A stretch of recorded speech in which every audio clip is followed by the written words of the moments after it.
2, 1. All right, here we are. Data Protection Breakfast Club again. We're back.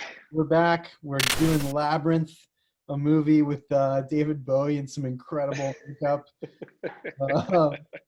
And we've got Alysa Hutnik on with us, the chair of privacy and infosec at Kelley, Drye Warren in Washington, D.C., which is one of the premier advertising, just generally advertising law firms, probably in the world, right? I mean, representing many major advertisers and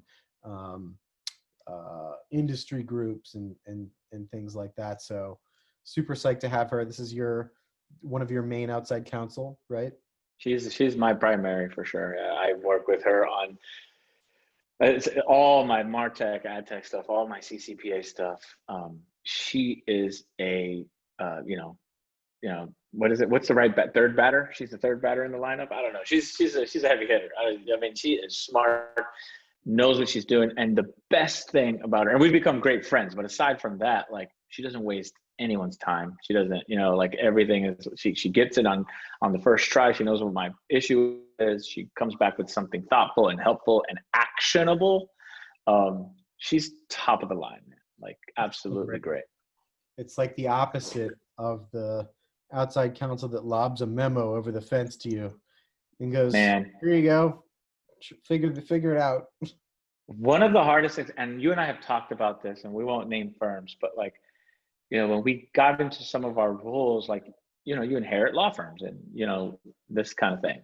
And yeah, man, like, one of the most frustrating things for me is like this law firm inertia, right? Like, oh yeah, well, we've used such and such, swindler and shyster for 30 years. So we're just going to keep on using them and paying $15,000 for legal memos. Like, this is not how the practice of law works anymore. And I don't want legal memos. Any type of like theoretical information, I can just go find on my own using the old Google. Like, I need you to tell me what to do. Like, here's my specific problem. Here's my specific set of facts. Weigh the risks for me and suggest an approach. This is what I'm hiring you for. And don't do it in 30 pages. Do it in a phone call or in a quick email. I got to go. We talk about this with Alysa, and this is one of the reasons that she's so interesting to talk to and helpful as a counsel for you. And I have my own version of that outside counsel, and he used to be in-house, which is helpful. So there's she describes when we talk to her about doing a secondment inside of a company. Very, very important stuff. So super excited to talk to her about Labyrinth, about the 80s, privacy. Yeah, I'm sad you're not wearing a cape like the guy right behind you there. That's I'll wear that. We need capes, man. I'll wear that. And I'm going to do my hair like Bowie next month. David Bowie. Please do it, man. And you definitely, I feel like, is that purple? I can't tell, but if it's a purple cape, man. I don't know. I'll get you another picture. Yeah. All right. Anyway, well, let's do it, man. All right, here we are. Data Protection Breakfast Club. The episode is Labyrinth. We're here with Alysa Hutnik, the chair of the Privacy and InfoSec group at Kelley, Drye Warren. Thanks for being here with us. We're excited to talk to you. And Pedro, you usually have like a good 80s intro question teed up before we get into the privacy stuff. What do you think? I mean, look at the haircuts behind you. And the question I have is, Alysa, what was your best 80s haircut? Like, what was the vibe? Oh, I had the flip bangs. I had like the rainbow flip, and then the banana clip definitely was a big part. Nice. I even had, do you remember the cone? Like the cone where the hair came out? I had it all. I was such an 80s kid. Oh my goodness. Oh my God. Andy, did you have like a big head of hair in the 80s? Like, I don't know. Thank you for referencing the loss of hair. Well, I'm still right behind you, man. Listen, we've made it 8 or 9 episodes or whatever this is without you calling me bald, so I appreciate it now. Yeah, I mean, I think I mentioned over email to you, I like begged my parents if I could grow a rat tail, and they were like, yeah, absolutely not. And so happy am I that they did not allow that to happen. So happy. I cannot, I was really into jams, like flower jams. I was into, I played a lot of tennis, so I had a lot of the Andre Agassi guard. Nice. Nice. Nice. Yeah, that was me. but I couldn't grow You know, hair. the first pair of I'm a sneakerhead. You mentioned Andre Agassi. The first pair of super cool sneakers I had was a pair of green, like tennis green and tennis yellow, Andre Agassi Reebok pumps. I had them. And you had them? These things were amazing. All right, so I can do my Reebok pump story. I was on a game show right at 13, and they gave us Reebok pumps, which was really great. But what you got after that was slime poured all over you. So my Reebok pumps, they were bright white, and by the end of it, they were red, they were yellow, they were, oh yeah. Time out. You were That's on Double horrifying. Dare? No, I was on their competitor. Is there a video? No. Oh my God, I'm so happy this was pre-digital. Like it cannot be found. I have a VHS somewhere and it shall not be found. What is the Double Dare competitor? What's it called? Funhouse. Funhouse. Boy, they really tried to do I that need slime trick. No. There's a VHS, which means somebody else has a copy of this thing. I'm going to dig this thing up. I need this in my life. That's amazing. It's so painful. Talk about like going back in time and oh my gosh, it was so bad. It was so bad. I can't believe I did it during the height of my awkward phase, no less. Did you feel, has there ever been a time in privacy when you felt like you got slime dumped on you? Every week? What? I mean, what? Privacy is just, you're in the gray. And so you are constantly, using good judgment to the best you can, but there's slime poured all over. Yeah, we live in the slime, man.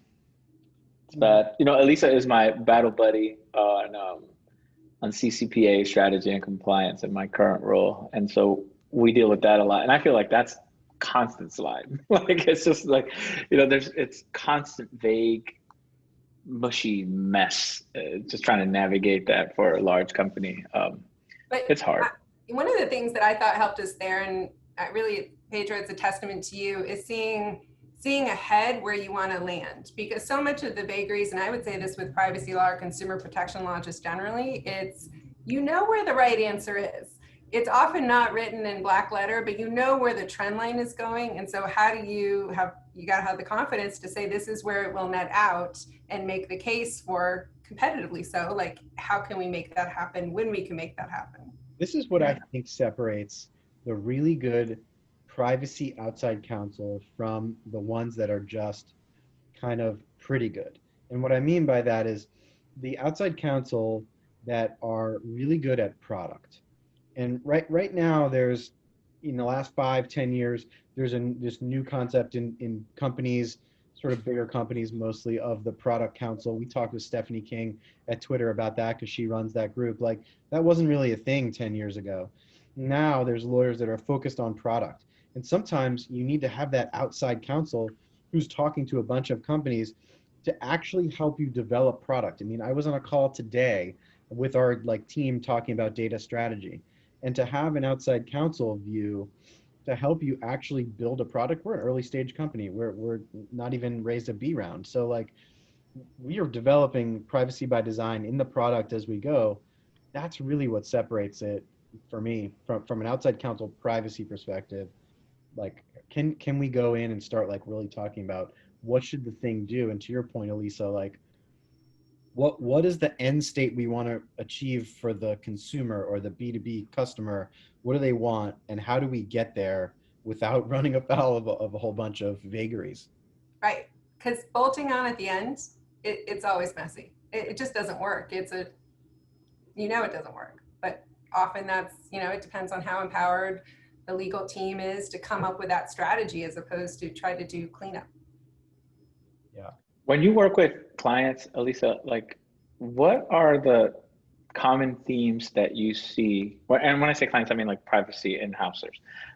What are the common themes that you see that you think are good, meaning that a lot of places are doing well, or at least that you see at different places operating well? And then what's something you see a lot that you wish didn't happen?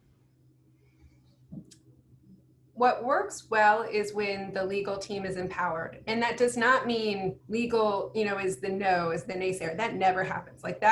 It just doesn't work. But when legal is empowered to be that strategist and to have, and the business trusts them to have those real conversations so that you're not just getting the red flag later, but to be able to brainstorm and having in-house clients who enjoy that. Because when you enjoy, I mean, most of us became lawyers in the areas we are because I'm not an engineer, but I love the tech. I love hearing about that. And so having that curiosity, having that passion, it's just a fun ride. And the business client, I would absolutely say feels that, right? They feel you're invested in the success there as opposed to it's just a job. I think that's a big, big part of it. When did you both, I'll ask you both this, like when did you both come to that realization in your careers that you could be a lawyer and contribute that way? Because I have a very specific memory of when that happened to me. Because you start off, you just like, you get out of law school, you don't know anything, and like you start like thinking you need to know the answer to everything, and when you slowly realize, or maybe rapidly, like you will never know the answer to everything, and then you sometimes like get into a situation where you actually have an impact on something, a tangible thing, something that's being created. How did that like happen for you all? Go for it.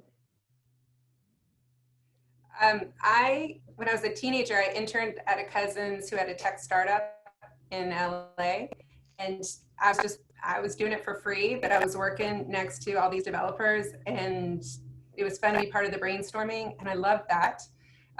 Did work on that a little bit, volunteer through college, but I mean, I was a product of the 80s when the internet was just coming out. I was a summer associate when we had the big internet bubble burst. Soon after internet bubble, and then it burst soon after that year, but that was what I was working on. And so just the idea of being an internet lawyer, whatever that meant back then, was I wanted to do that. and the ride just kind of took care of itself, but it was really working with that creation, growth, build stuff was so much fun.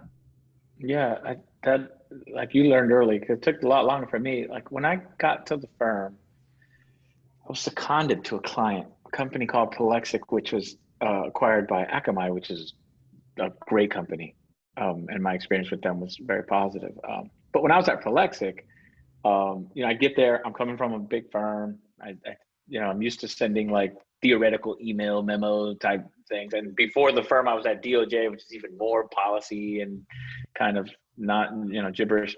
And I get to Prolexic and I kind of get first of all, I'm there, they don't have any other lawyers, and they're sitting at a table in a small room with the CFO of this company, some paralegal they had, and like their head of sales. And I get there and there is just no time or room for like legal theory at that time. It's like, here's our list of clients, here's our target for the month, here's what we need to do. As a more commercial legal kind of capacity that I was there. But I really learned that like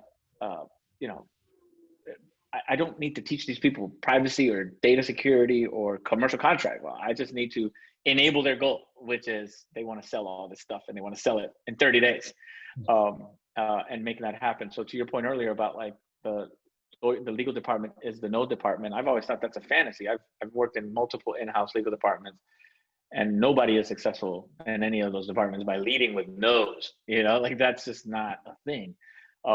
So that was a defining time, and being at a really small startup like Prolexic was, really taught me that like you got to be practical. There's no time for this theoretical stuff. And then when I got to Oracle, I worked for a guy. I got hired at Oracle by Bert Kaminsky. Shout out to Bert Kaminsky. He's at Google. Andy, we got to get Bert on because he's awesome. He's very different than I am. But he gave me my big company shot, and I went to go work for Bert. And I remember like my first couple weeks there, I got my hands on, it was Blue Kai. I got my hands on the Blue Kai acquisition, and I sent an email about something related to Blue Kai to a bunch of folks. Omar Tawakal, who was the former CEO of Blue Kai, a bunch of senior people at Oracle. Bert was copied. And my email was very legally structured, like facts, issue, rules, analysis, conclusion type of situation. And I sent this thing out. And I remember I was in a hotel room in New York City when I sent this email. And it wasn't even 15 minutes later that Bert calls me, and he's like, Pedro, and that's how Bert, he's like, Pedro, let's talk about that email. And he basically is like, there isn't a single person in the entire corporation who's going to read that long ass email. I'm sure it's great. You need to narrow that down to like a couple action items and do it in English, because nobody knows what, jurisprudential history means or cares. And so he really taught me to be very direct. I mean, I'm a direct person by nature, but like do so at work, be very direct to the point and be gone. That's a great when it comes to transaction. Yeah. Yeah, And Hire a mentor. Like that is the ultimate advice, right? If here's what doesn't work, here's what works. Let me tell it to you directly and plug and play. But the other balloon that floated up when you were talking was just secondments. I mean, those don't happen enough. I did one of those when I was a baby associate for a year. And when you're in the fire and you can't do those memos, you need to give actionable advice quick, and you need to confidently put it forward. When's the last time, I know you do this stuff, Alysa, but like Andy, when's the last time you wrote a legal memo? Wrote one? Actually wrote one myself. I mean, it's been a while, but I think the truth is that we document things in different ways now anyway. I mean, I think you're that's asking me when was the last time I documented something, every second of my life probably, but because right now we're in the process of doing, as I mentioned, some of the data strategy work, and you have to document a lot of that stuff. You have to make sure your decisions are thought out and produced in writing. And I like to get impact review from other members of the team and outside counsel sometimes. And so like you do ultimately have to review that stuff. Your stories were so great. It reminded me of how, interestingly, with your story about Bert in particular, how I had a really terrible mentor in the law firm that taught me a lot of the ways I didn't want to work.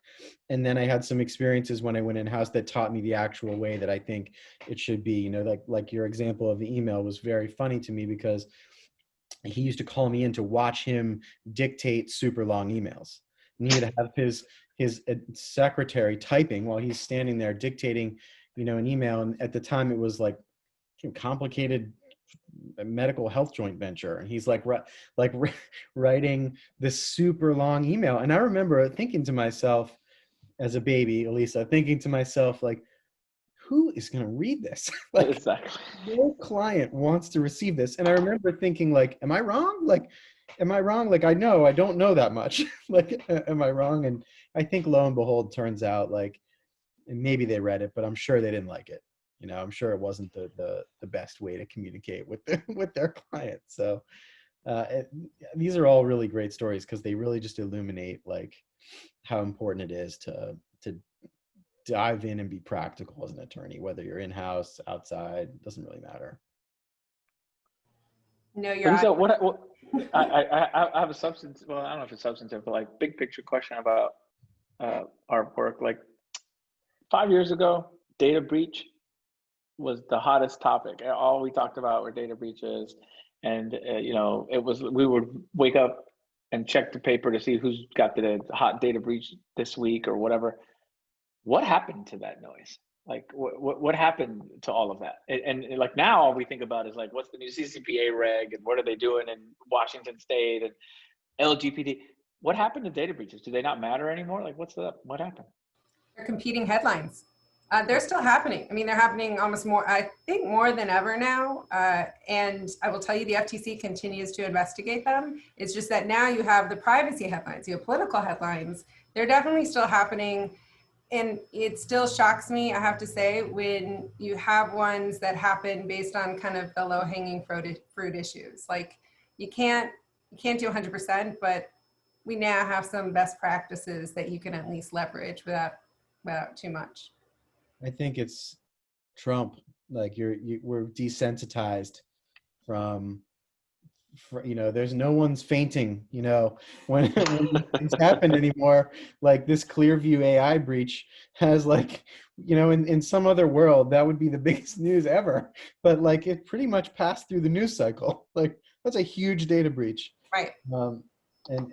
And all these others, Yahoo, Adult Friend Finder, like all these major things, they're getting, I don't know, one day of coverage. Maybe. Do you think some of that is over notification though? Because we had online credentials, and that's like such a huge type of probably one of the most common breaches now, right? And you have to notify, and there's push to notify on those by a number of states. And so now we just get these notices. Like, how do you know when you're dealing with a mega breach or something where your your personal information absolutely is at risk right underneath that versus something else. The average consumer must have no idea, right? How can they differentiate? They can't. I mean, like, I think maybe just they have to, maybe this is it, that like Experian, right? Or something like that. When you're, was it them? Like, I forget whether, I don't want to call them out if it wasn't. There's multiple, right? There was the Equifax. That was the big Equifax. I Is apologize, the giant. Experian. Equifax. Like, but when a credit It's bureau, funny how you're like, hey, I just want to throw the right people under the bus. hey, shout out to Experian. Love you. Keep doing it. But Equifax, like, you know, that's like lots of people, you know, that like, and that's like someone's very aware that, okay, maybe I need to do, what do I do? That I need to do something here. But like a lot of these others, no idea. So, I mean, yeah, I received the notification. I've been in a bunch of data breaches, and I'm sure you guys have too. At this point, everyone has, to your point about desensitizing ourselves to all of this. But I remember being really scared when I got the OPM notice, because I was part of that OPM data breach. I think at the time I was working at the Department of Energy or somewhere, and, you know, got the OPM notice, your information was compromised, you know, got the 12 months of whatever it was, you know, identity lock or whatever, one of those things. And that was that. Like, I've never thought about this again. But the reality is 10, 12 years ago, like, my social security number was floating around wherever it is, and all sorts of information about my federal career, right? And it's still floating. It's not like you, like, the data, it doesn't, the data, you know what I mean? Like, the loss is permanent. It's out there. Yeah, I mean, bank fraud detection, they do a pretty good job, generally speaking, which helps consumers. One company I was at, we had like a phishing thing where internal data was you know, lost, and I had someone file my taxes for me fraudulently, and many of us did. And so if I set that aside, that thing happened, that was frustrating, and that happened, it was actually, if I'm speaking now as the internal lawyer, it was a very small set of records. We were aware of the exact amount of records that were compromised. And to be honest, it was actually pretty good practice for how to handle an incident. And we handled it really well. And we were able to, you know, to speak with our employees about what happened and not, and deal with it. And people were not happy, you know, there were people that were frustrated, and we were frustrated, and we did some things to mitigate it. But I think going through those things probably help us handle those events. And I'm sure, Lisa, in your practice, like, the more you've done, the more you know how to counsel people, especially on those, like, the trickier issues of those breaches are the notification, and then the internal stuff. How are you going to talk to people in the company about what they should say or what they should do and stuff? There's that, and it's really, how do you prevent it from happening again? Because it's often not the easy breaches, right? The one file, it was something more systematic, legacy systems. And so how do you really learn from that, and as a program adjust in a meaningful way and get everybody's buy-in? Because it isn't an endless budget, but investment matters. Yeah. I have a crazy question out of nowhere, and I'm disregarding the agenda. It's not crazy, but Alysa, you and I talk about this, and I want to get your perspective on it, if you're willing to share it. You know, diversity and inclusion is an area that I'm super interested in and passionate about. I know you are too. Privacy as a profession is relatively new, and you know, I think, look, I'm just a guy, but it would seem to me that because of its newness and emergence in the last 15, 20 years, that women would be more empowered within the profession because they're already here. And some of the, you know, kind of founding parents of our profession are women. I mean, Harriet Pearson comes to mind, you know, these types of people that have been doing this for 5,000 years. Like, do you think we're doing a good job in our, like, space, our privacy space, to, like, make sure that we're empowering women and people of color, and what can we do better? I think it is one of the more diverse areas, in part because it's a newer area of law. And I know when I was an associate, nobody was doing it. So it was not like there was some gray haired at that point that had more on me to learn that. But as an up and comer, it's an obligation, it's a responsibility, right? You got the opportunity because somebody before you gave you the opportunity. So how do you then pull other people up, pull other people with you? And so you can do, as a law firm, I can do what's in my control, and I've got a diverse team and they're awesome, and look to expand, partner with in-house counsel who care a lot about it. But really it's clients, right? It's market driven. So when clients, and I see more and more of that now, when clients demand and track it among their outside counsel, that makes an impact. Absolutely. Yeah. What do you think, Andy? Like, like just, from your general counsel perch way up there in the intergalactic levels of power, like, are we doing a good job? Like, at a 100-person company. Yeah, I'm yeah. I've never flown that high, man, so I don't know. I mean, one of the reasons I chose Alice is because that's an active topic. There's a huge group working towards that. The CEO is very dedicated to it. I got off the phone. There was a group a couple weeks ago that had a 1-hour call on a specific D&I related topic. And I had my one-on-one with the CEO right after that. And I just said, like, it's just great that you put an hour into that. Like, not everyone puts an hour into that, especially someone who's got a lot of different competing priorities. And so, I mean, if you're specifically, it's something that you want to see at a company. We just went through the process of hiring a new outside corporate counsel, corporate firm to do our like funding work and stuff. And in the process of doing that, one of the firms we were talking to said, listen, in prepping you for diligence for a future fundraise, just know that those questions are relevant and being asked a lot. Like, what's your approach? How are you approaching it? And so you need to be thoughtful. Strategy. You need to be thoughtful on the topic.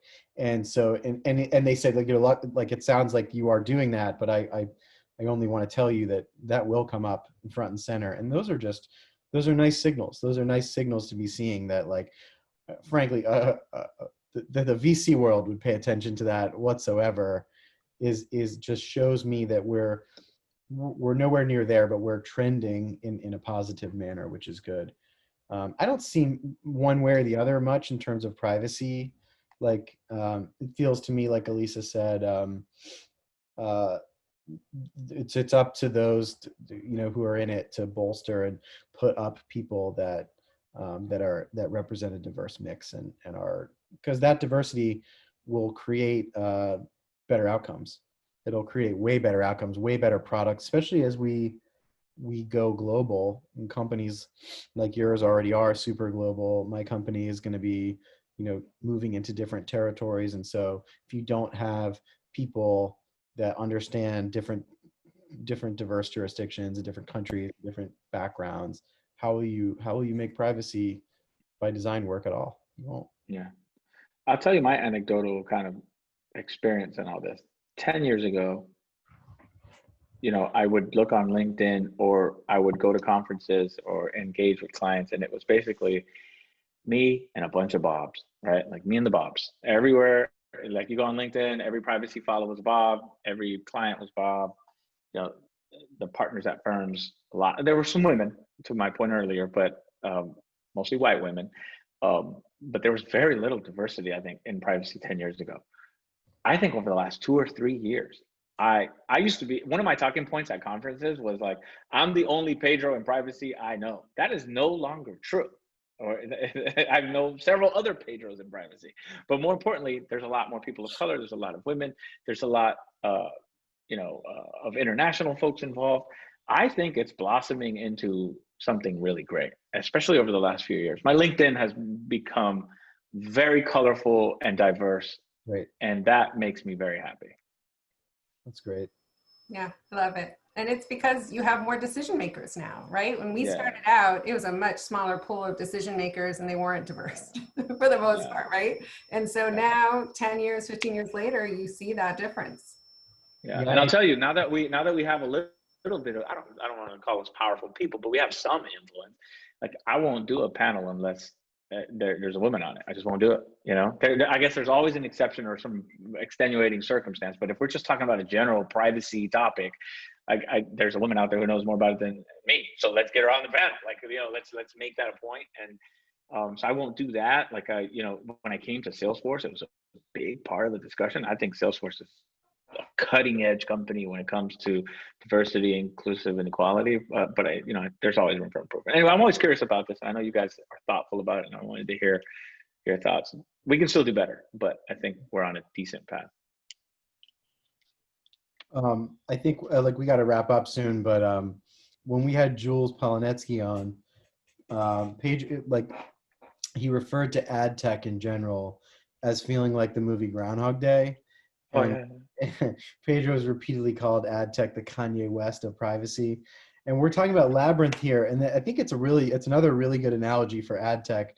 What do you guys think about that? Like, what is ad tech really, and is it ad tech, or is it advertising or marketing, or is it simply just first party data and third party data? I'll go first because I want Alysa to have the last word. But when you ask that question in the context of the movie, I go back to your wallpaper, and you know what it makes me think of? The ad tech Lumascape. Like, it's literally a bunch of creepy characters, you know, and some of them are hiding behind masks, you know. And so I don't know, man. I think the ecosystem has had its challenges and still does, but I'm optimistic. I feel like companies are starting to get it. Some of the big players are really seem to be turning the corner, and some of the smaller ad tech and martech players are innovating by integrating privacy into their, you know, design and into, you know, kind of part of their market differentiation and the things that make them valuable. So I think hopefully some of these masks can come off over the next couple of years, and the Lumascape will change. Anyway, Alysa, I'll leave it to you. Yeah, it's kind of like the upside and the downside world. Part of that is just not knowing if the rules aren't clear and you need to compete, then you're gonna use the space where it's not prescribed, right? You're just doing what others are doing to be competitive.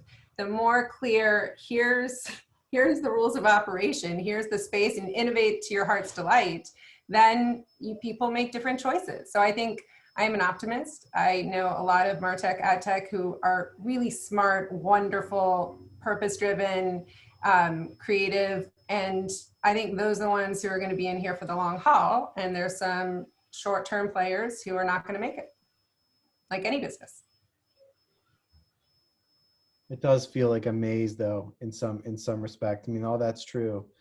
It does feel like with the CCPA as this added layer, CPRA as this added game changer, and then we'll have some federal law at some point, which will not be another interesting game changer. It feels like even if we're trending in an interesting direction, it would be interesting to see what happens, like when we get new laws layered in. Embrace change. I mean, that's the thing. Be comfortable with being uncomfortable and having a good sense of here are the varieties of ways things can unfold and plan. Just describe startup life perfectly. Is that, Alysa, one last question. Is that Team of Rivals behind you over your shoulder there? The book with Abraham Lincoln's face on it? Yes. That's one of my favorite. I have it there too. It's back here. It's one of my favorite books ever. So and good. A lot of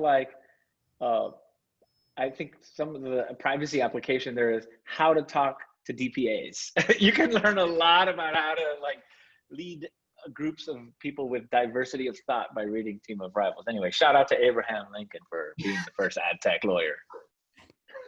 We'll end on a shout out to Lincoln. There you go. What a guy. All right, Alysa, thanks for being with us. This was awesome. It was so much fun. Thank you. All right, we'll do our intro now. Bye-bye. Bye.